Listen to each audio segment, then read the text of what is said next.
Hello everyone, welcome to Geeker Mag. In today's video, I'm going to show you how to disable hands-free telephony on Windows 11 25H2. Before that, if you find this video useful in any way, like the video and subscribe to the channel. Click on the Start button and then select Settings.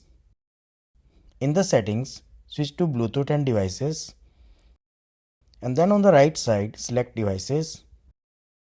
Scroll down to Related Settings section and then click on More Devices and Printer Settings. In this window, locate Devices section. Here you will get list of all the audio devices. Select the one for which you want to disable hands-free telephony and then right click and select Properties. In this window, switch to Services tab and wait for services to load. Under Bluetooth services, locate hands-free telephony and uncheck the option. After that, click Apply and then click OK.